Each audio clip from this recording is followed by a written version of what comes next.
Well, welcome to another session with Learn with Samford, and I am excited to have today with me Peter Rao, and we're going to be talking on NATO and at the end a little bit of Greenland, since both of these are in the topic.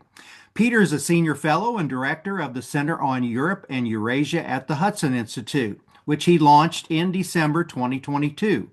Mr. Rao writes and comments on United States foreign policy, regularly briefs official delegations, news media, public intellectuals, academics, and business leaders from around the world.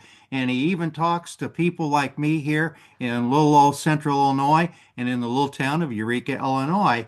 And also, Peter was a guest of ours at the Peoria World Affairs Council a couple of years ago, where our audience raved about his analysis and knowledge on the topic. So welcome, Peter. Don, it's great to be with you, and I'm delighted to do this with video as well because everyone gets to see that fantastic bookcase and shelf that you have behind you with many a great book I can see. Yeah. And I said this is just part of it. So yes, their books are scattered all around. So I think you probably find a lot of others you'd love as well. So thank you for that, Peter. Well, let's get right into it. And what I wanted to do is because for people listening, some probably know, but others don't. What is the origin of NATO? NATO was launched some 76 years ago in the late 1940s. I think it was officially founded, if I have my dates correctly, in early April of 1949. And that, of course, is a very particular geopolitical context because it comes just a few years after the devastation of World War II. And so American decision makers, and at the time the Truman administration, looked out at the world and realized that the decision the U.S. had taken after World War I, which was to pull back in an isolationist cocoon, really wasn't a wise strategic choice, but instead that the U.S. would have to assume more international leadership and be engaged in the affairs of Europe. So there was a series of attempts, I think, crystallized around the Marshall Plan, named after the great American Secretary of State, George Marshall, to provide economic and financial support to Europe so that what happened to the German economy and then in turn to German politics wouldn't take place again. But also, I think, in recognition of the threat of Soviet communism, which began to really rear its head. So there was a coup against the democratically elected government of Czechoslovakia, which brought the communists to power there. Winston Churchill, the great British statesman, had given a famous speech in Fulton, Missouri about the Iron Curtain that was descending on Europe as Soviet communism was making its play. The Truman Doctrine, which President Truman articulated during the Greek Civil War to support democratic peoples against communists in southern and southeastern Europe, in Greece and Turkey in particular. All of this was sort of the geopolitical context as the U.S. realized it wanted to not just rebuild Europe to create a new Europe in partnership with the victors of World War II. So this was kind of the hope of the United Nations. But then in turn also realizing that Soviet aggression was on the march and that something needed to be done against it. And so the NATO, the North Atlantic Treaty Organization, as it's called, was actually launched in the midst of the Berlin airlift. We shouldn't forget about that when the Soviets tried to strangle Western Berlin, which was surrounded on all sides by East Germany, or the communist-controlled part at the time of occupied Germany, and launched NATO. 12 countries signed up in its original charter to provide a military basis and partnership as part of an alliance to keep communism from spilling over into those parts of Europe, which became Western Europe and free Europe, even as that Iron Curtain descended and Eastern Europe remained under the clutches of Moscow and Stalin's kind of communist geopolitical sphere of influence. So that's really the origin story of NATO. Separate and in combination with NATO, we should think about the European Coal and Steel Community, which was founded in the, I think, early 1950s, a few years after NATO. And that was an attempt to bind together the French and the German economies around these very serious and rare goods that were important lifebloods to a modern industrial economy, so that the Western European countries, which had twice experienced German aggression in the span of a few decades, suppose the French would say, going back to the wars of the late 19th century, there were even more instances of German aggression. They wanted to figure out a way to build Europe together, but also tame German power. That was an ingenious, also American-produced effort, but that did nothing to address the aggression that the Soviet Union began to really show and to exercise, and so NATO was really meant to do that. Had an Irish. Oh, and I have to say, Don, because this is the quote of all quotes that everyone always describes or uses when they talk about NATO. Lord Ismay, he was the first Secretary General of NATO, summarized the alliance's purpose as being, quote, to keep the Russians out, the Americans in, and the Germans down. So that's a much pithier Whoa. way Yeah. of describing what I just said over the course of a couple of minutes. Well, That's why that's he's Secretary General and I'm a think tanker, right? I talk too much. no, that is a great saying, right? Especially we have to remember after World War II, the United States is the standing power. We're the only country that hadn't had suffered devastation from the war, and George Patton would say, "I told you so." It immediately then turns around and, as you said, becomes the Cold War with Russia, and we're worried about expansion, and especially the Eastern European countries, as you said. I The EU is important. Now, some of these aren't the same countries that are in the EU and NATO. Most of them are. But I heard an Irish diplomat tell us one time that he said, you know, France came to us and said, we need an organization. We've got to do something to keep the Germans from always attacking us. And he said, then the Germans came to us and said, we need an organization because we've got to have something to keep us from invading the French all the time. And everybody laughed, but there was a great degree of truth that existed in that. And NATO was that buffer for us, for the Soviet Union. And I guess that's where I get confused today because I'm still in the mindset that Russia is our enemy, even though it's not the Soviet Union. And yet we're seeing a real political shift. Some of the radio talk show, that Russia really isn't an enemy. So I think as we get more to the end, what NATO is doing now, I'd like for you and I to kind of explore that a little bit.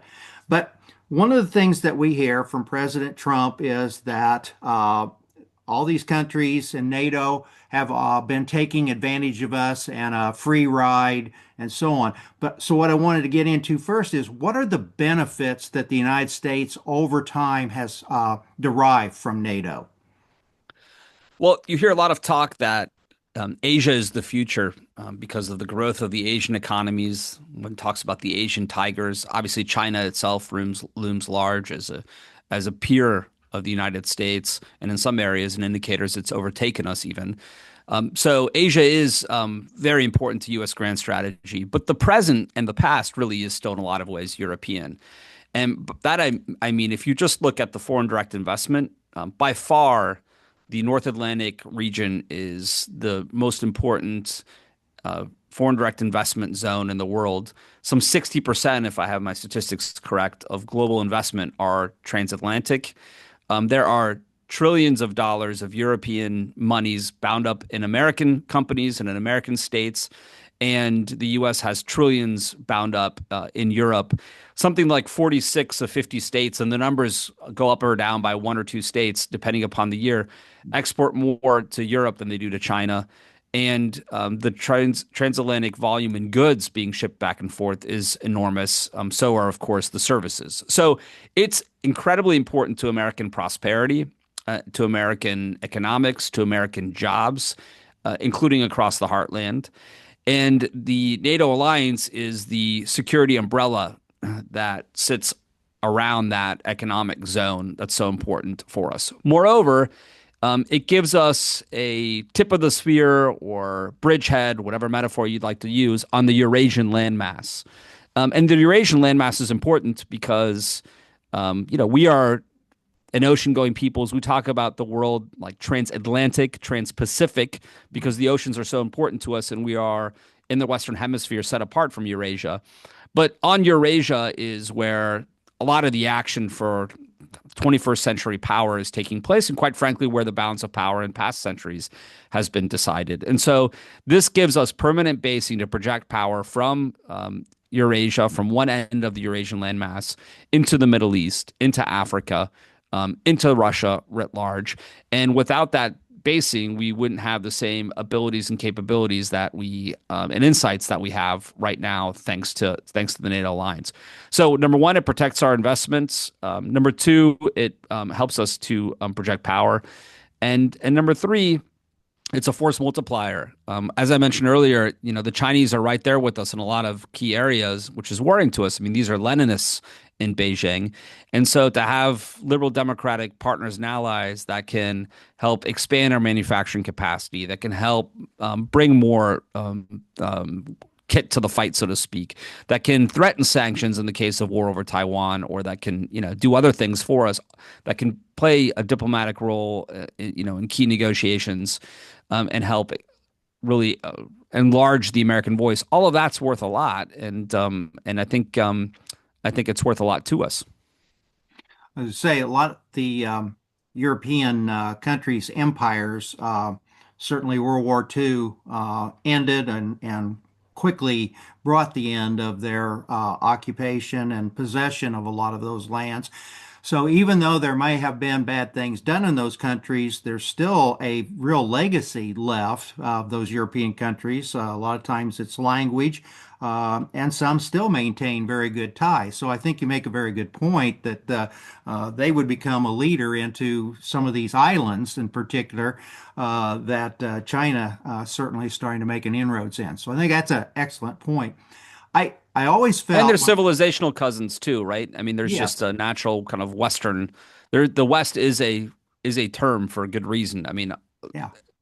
Europe and the U.S. are intimately related in that way. The one of the things that when I was teaching that I would talk about with a benefit for NATO and us having a security umbrella, it was really good. Okay, Russia's got the nuclear weapons and so on, but we don't want a resurrected, like you said, Japan, Germany. We want them as friends and allies, but we don't want equal powers going against us. So there's also this level of they don't have the incentive to rise back to those levels. And then the other one was whether it be the UN, any of our foreign policy, I think our European friends would say, well, sometimes we agreed, but sometimes we felt like we better agree. We don't want to get on the bad side of the Americans. And I think Americans don't realize that was really a great benefit that we were the leader of the free world, and that kind of helped indirectly pressure that. I'd like to hear your comment on that. Yeah, I mean, one of the implicit, if not explicit at times, trade-offs between us carrying the defense backstop for Europe, so promising to be there in a moment of need, which, by the way, is articulated in Article 5 of the Washington Treaty, the founding treaty of NATO, which is kind of the key to the entire alliance, that we're prepared to go to war on behalf of one another. That American promise to be there for the Europeans meant that the Europeans essentially deferred to us on major diplomatic initiatives. And of course, there were squabbles here or there, and some countries, the French in particular, tend to show more independence than others within the alliance. And so that tends to lead towards more diplomatic, not just military independence. But by and large, I think there's been a deference to the American kind of vision of the world. And then secondly, it's also meant that, for example, American dominance in the dollar is something that the Europeans have generally supported. That carries with it major advantages as well. So I take on board a lot of the since you've already mentioned President Trump, a lot of the president's critiques, and I recognize that the status quo was probably unsustainable, but I still think NATO is valuable and worth preserving.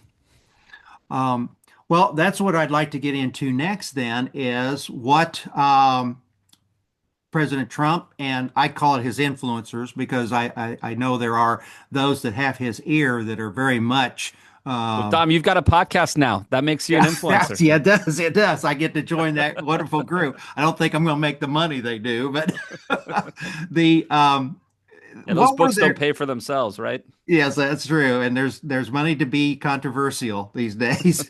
What are their complaints about NATO? Well, I think first of all, I think that uh, there's probably two major critiques I would say. The first is that some believe we could pull up the drawbridge and really focus on the Western Hemisphere and leave the rest of the world to those own regions. So Sarah Palin, I think, had a pithy phrase when describing the Middle East. She said, "Let Allah sort it out." Right. So the U.S. should pull back, and the Middle East is a place that will never be solved. It's perennially in conflict. Why waste American treasure or even spill American blood in a region that's is absolutely impossible to sort through. And so that I think mindset, when applied to Europe, suggests, look, these places are wealthy enough. They are, a long way away from the U.S., many flight hours away across the Atlantic, and why don't we just focus on what we have here at home? And oftentimes you hear this expressed as pitting, say, like, money for baby formula versus money for, defense or for, alliances. So there tends to be kind of that. Secondly, there is an argument that some make that, look, it isn't that the U.S. should pull up a drawbridge and come home. We've seen that movie before and it hasn't worked out well, but we now should really be focusing on Asia and not so much Europe. And so we need to pivot away from our traditional alliances toward the Indo-Pacific.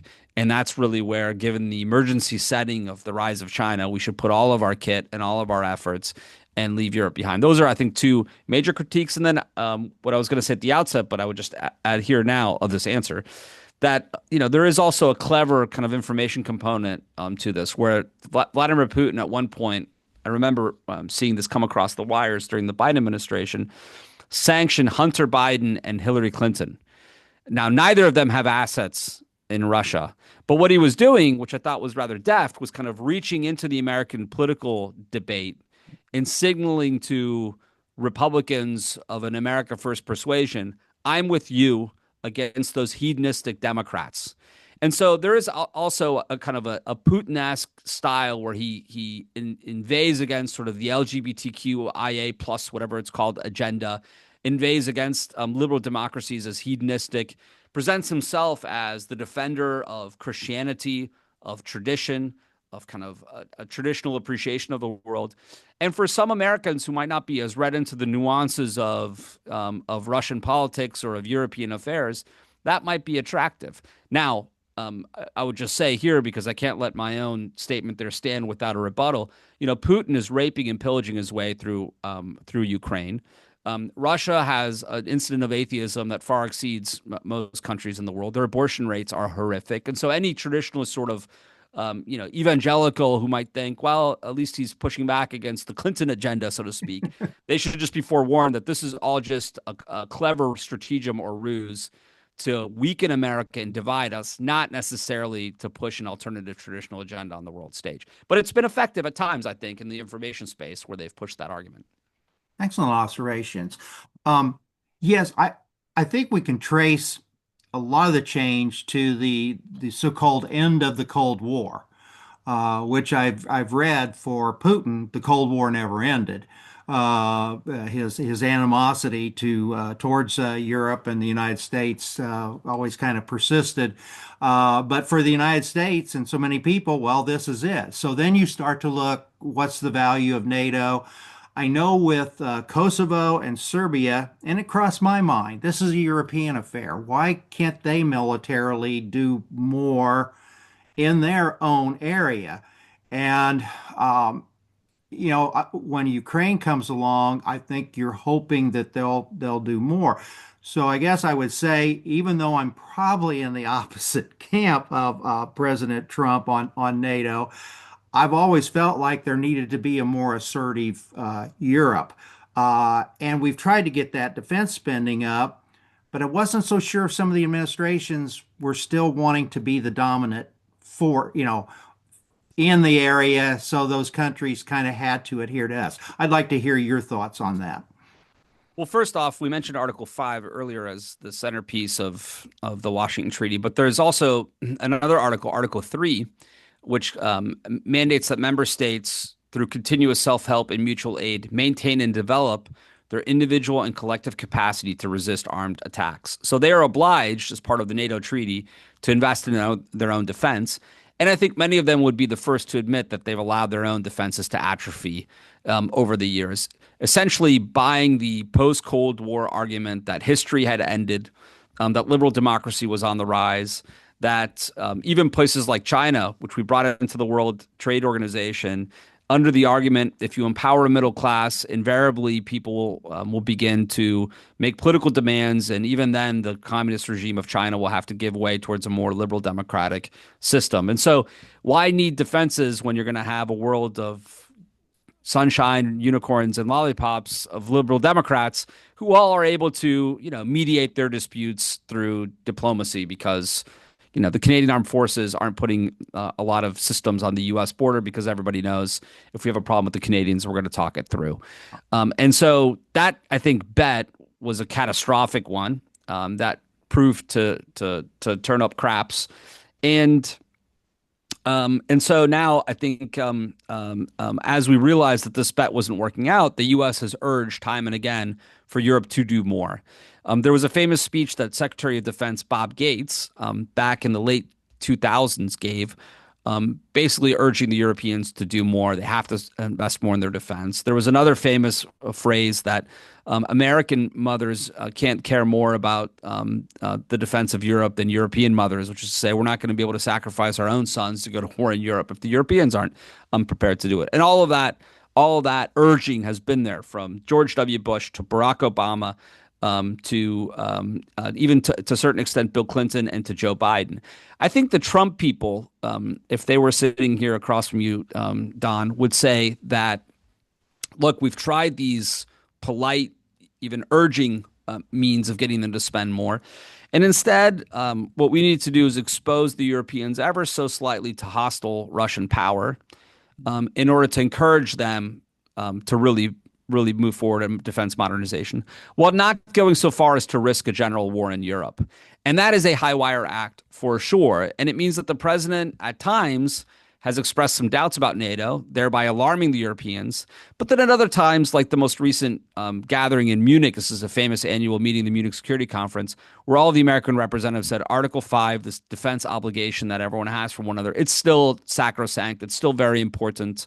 They didn't say sacrosanct, but they still believe in it, and the U.S. is there for Europe. And the president has said that himself. But he's also, at times, I think, encouraged the Europeans through his own kind of rambunctious style to doubt American presence so that they might invest more. And that means that at the most recent NATO summit at The Hague in the Netherlands, the Europeans, in a development that would have been shocking just a few years ago, committed to spend 5% of their gross domestic product on defense. 31 of the 32 NATO allies, Spain was the only one that opted out, signed up for that defense spending threshold. And I think the White House is very proud of that. Now, it's a promise that yet has to lead into budgets. And it's easy to make promises for out years when you might not be in charge anymore. But this summer, there will be at the next NATO summit in Ankara, Turkey, the Secretary General of NATO's defense spending update. And we'll see how the allies are doing. But that is, I think, something the president can be proud of. And I hope it leads to more and more capabilities. And I think the same thing that united Ukraine, I think, has also put another burr into the proverbial tail end of Europe, is the Russian invasion of Ukraine. There's an article, I believe, in Foreign Affairs about NATO and a possible war with Russia. The saber, I shouldn't say saber, it's not to that level yet. But there is this constant talk that this may be something that's going to happen. And they all recognize they're not ready. They don't have the military at this stage. And so I keep reading that. How do we get our budgets? And then also there's production. And when you're not one nation per se, I think that creates a problem because we've seen with the EU, to me, one of their big problems is their bureaucracy and their inability to make decisions many times. And I hope NATO won't run into that same issue. Your thoughts? Well, for starters, I'd say that defense is still a member state prerogative. It's not an EU area of But I mean, they're trying to coordinate. yes, So, and like, the EU is trying to take more and more um, take more and more of the competencies that have traditionally sat with the member states and make it an EU area of focus. But for one, it's still at least the member states, which is good. Two, I would say that even if some countries don't do all that well in defense spending, as long as the major powers do, it'll be okay. And the real gap at the heart of Europe for years has been Germany, which has not really spent heavily on defense. It massively paid out a peace dividend at the end of the Cold War. And Germany, if it gets this story correct and right, it can be one of the. I mean, Friedrich Merz, the German chancellor, says that Germany will have the dominant, largest military in Europe. So if that's the case, then it's okay if Luxembourg doesn't quite make it. It's okay if the Belgians continue to behave poorly and act weakly because you can overcome some of those problems. They shouldn't be allowed, and there shouldn't be excuses made, but you can overcome that with German power, French power, British power, and that should be enough at a conventional level with an American backstop, together with the enormous strength and power of the Polish military and the Turks, who have really put a lot into kit to help solve some of these problems of America having multiple kind of challenges in the world. Secondly, I would say that the timelines for Europe being ready are I think significantly affected by two things. One is the Ukrainians fighting against Russia are buying Europe time because the Russians have emptied out a lot of their military units into Ukraine, have put enormous amount of kit into Ukraine. And for them to now go invade, say, Estonia or Lithuania would be a pretty tall order, especially while the U.S. says it's still committed to Article 5. So the Ukrainians degrading the Russians is buying Europe a lot of time. Um, and then two, the other question is, will the U.S. be drawn into war elsewhere? So we're on the cusp of a major air campaign against Iran, which mhm. might eat into our interceptor levels. We could end up with a major war with China in the next several years. And so some of that could pull away American capability and therefore make it all the more important that the Europeans speed up some of their defense investments. So on the one hand, Ukraine's buying the time. On the other hand, the fact that the U.S. may be distracted elsewhere means that they need to hurry up. I think it's important to remember too that France first and then Britain got nuclear weapons, and de Gaulle in particular thought that the United States might be empty promises. So there's been like you said with the French in particular, there's okay, can we count? Well, I think we're back in that time period again where, as you mentioned, sometimes you're not quite sure about the promise that President Trump makes because he is transactional. Things change.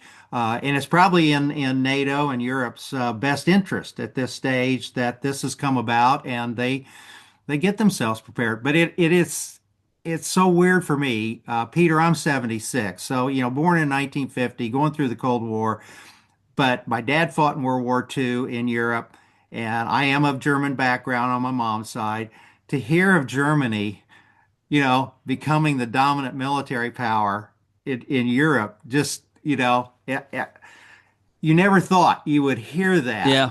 And same Well, way with Japan in the Pacific, eventually, I think, rearming yeah. and you Well, President Trump talked about this briefly, kind of mused out loud. Do we really want this? At one point in the Oval Office with the German chancellor there, and I had to say I was sort of smirking along. But um, look, would you rather have the German or the Russian military be the dominant power in Europe? I'd say exactly. probably the Germans. And secondly, as long as the U.S. remains active and engaged, and I think we're all the better for it. Radoslav Sikorski, now the Polish foreign minister, said years ago that he fears the absence of German power now more than the presence of German power, which is to say the gap that exists if Germany pulls back all too much and self-censors its military, so to speak. That's more worrying because of the vacuum it creates than Germany pushing out. Germany is a pretty solidly established liberal democracy at this point.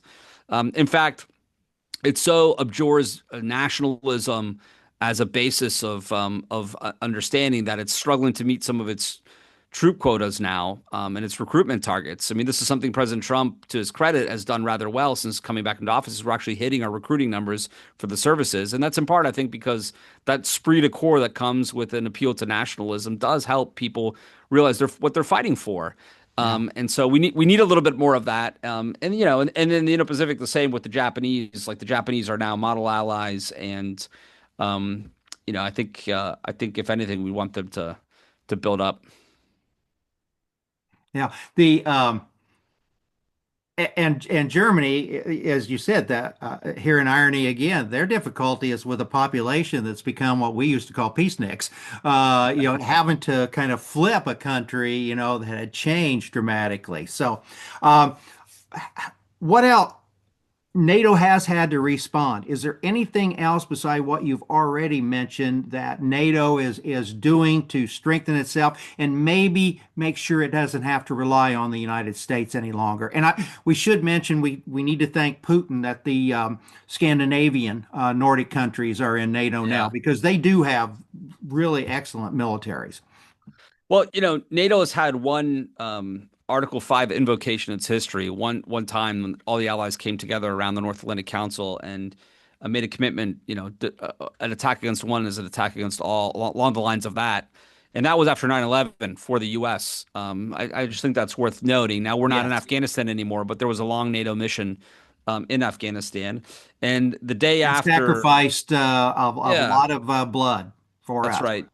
Um, in particular the Brits and the Danes, where I think worthy fighters there. But beyond that, um, Sweden and Finland are very capable militaries, in part because they were neutral, and so they had to be able to defend themselves. And Finland has a multi-hundred-mile long border with the Russian Federation. After the full-scale invasion of Ukraine 4 years ago, both of them applied to NATO membership. They wanted to get behind the shield of NATO. It shows how little they thought the European Union would do for them as kind of a military deterrent, because both were EU members, but didn't see that as enough.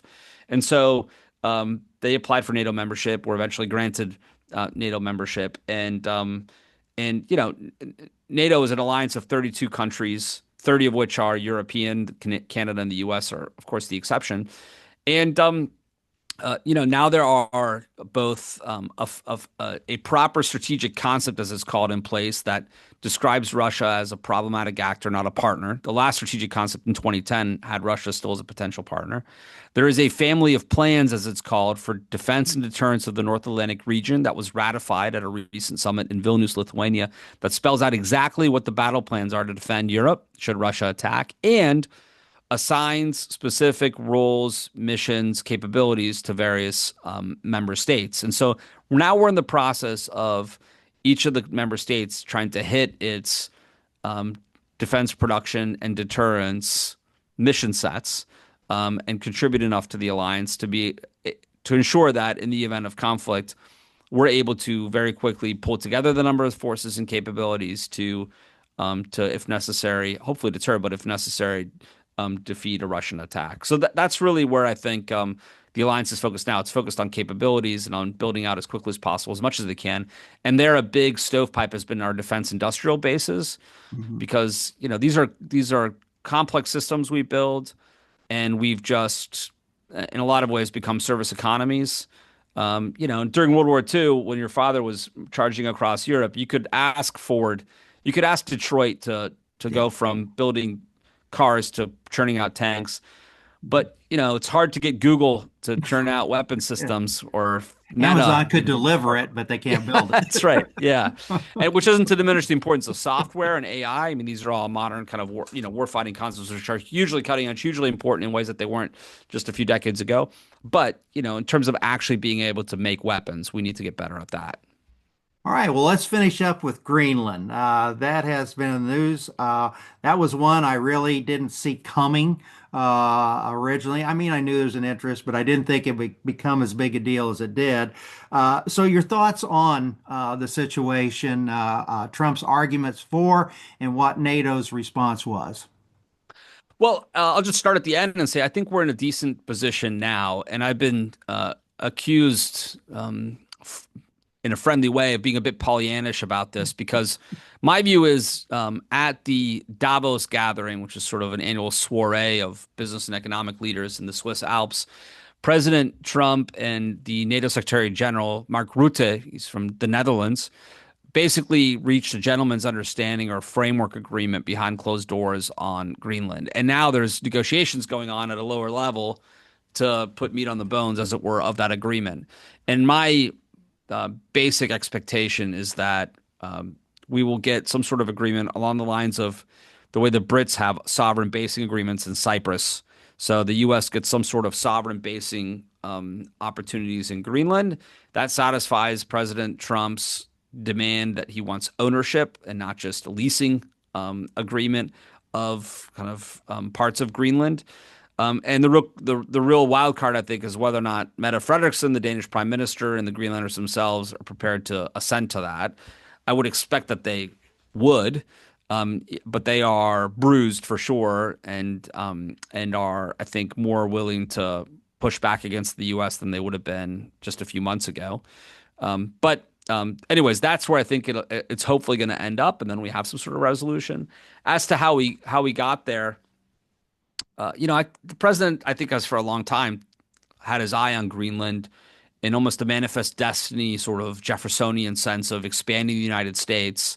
President Jefferson, Foreign Minister Seward, they're praised for the Alaska Purchase, for the Louisiana Purchase, and I think a real estate man thinking about legacy naturally gravitates towards something like this.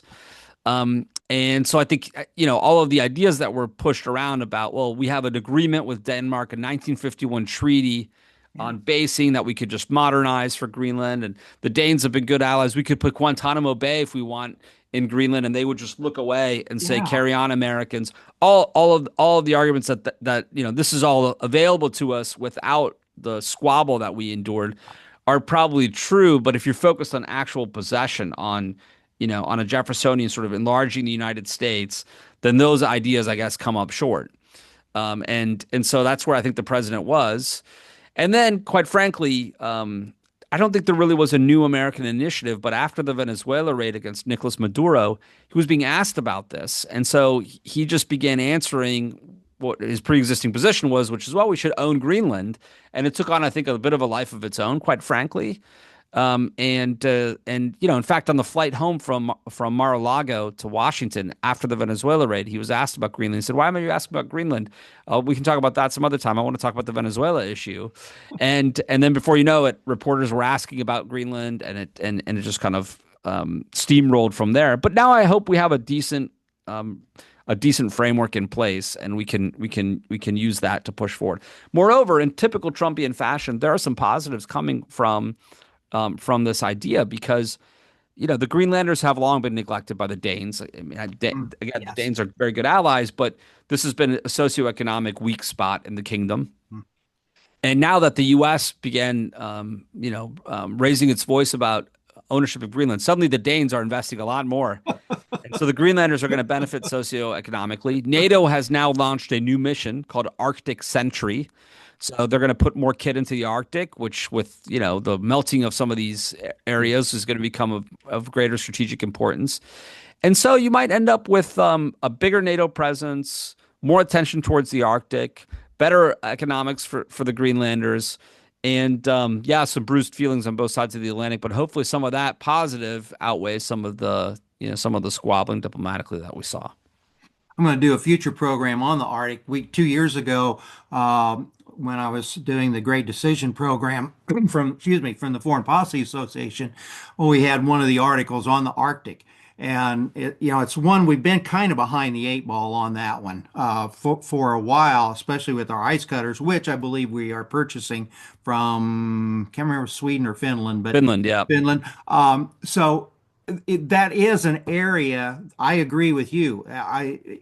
It needed a more focus because it is melting pretty fast up there. And now that China's declared themselves as an Arctic nation, there is a new battleground for shipping rights and who's going to control what and so on. That is an economic role. So there's so many pieces to these puzzles that, I think if as I were an average citizen, as always said, as a teacher of all the social sciences and history, uh, okay, there's a reason why I know some of this stuff. If I didn't teach it and was just working at a different job every day, I don't have a reason for this to stay in my brain.